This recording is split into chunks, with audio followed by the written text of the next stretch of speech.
Multimeter value வந்து 424 வருது. ரிவர்ஸில் வச்சோன்னே நமக்கு வந்து இப்படி வருது. இது வந்து போத் சைடு வேல்யூ வருது ஆல்மோஸ்ட். இது வந்து கரண்ட் லீக்கு. அடுத்தது வந்து நம்ம அந்த சார்ஜிங் ஏரியாவில் பார்க்குறோம். இந்த விவோ Y55ல் சார்ஜிங் இது வந்து பார்த்திங்கன்னா நம்ம கிரவுண்டில் வச்சுக்கிட்டு இந்த வேல்யூவை பார்க்குறோம்.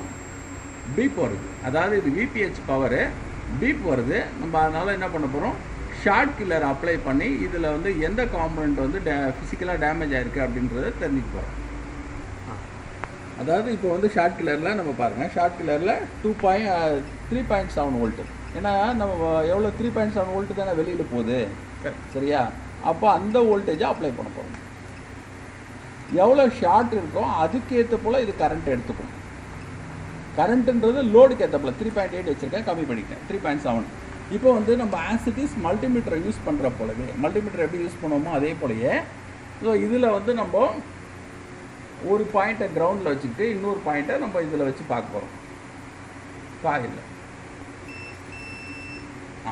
ஒரு கெப்பாசிட்டி போயிருந்தது, ஃபயர் ஆச்சு பாருங்கள். இந்த கெப்பாசிட்டி போயிருந்தது.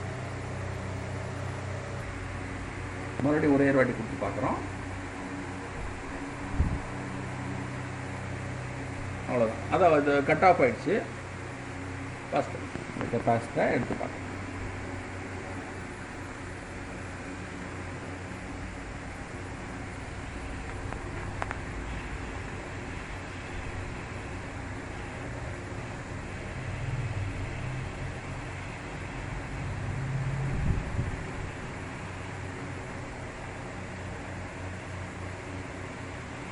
நம்ம சின்ன டிப்பு போகும்போது ஃபோக்கஸ் நல்லாயிருக்கும். அதனால் ஃபோக்கஸ் பண்ணியிருக்கோம்.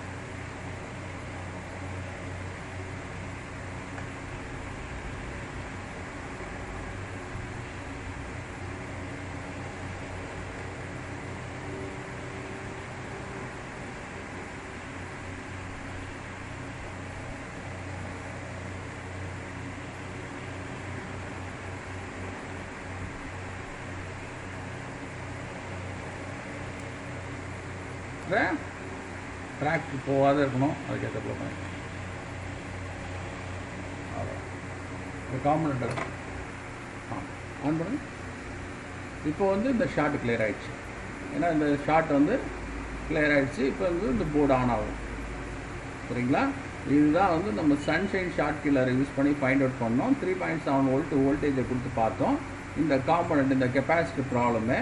ஸோ இந்த கெப்பாசிட்டி ரிமூவ் பண்ணோன்னே ஆட்டோமேட்டிக்காக அந்த ஷார்ட் கிளியர் ஆகிடுச்சு. Okay, thank you. நெக்ஸ்ட் வீடியோவில் பார்க்கலாம்.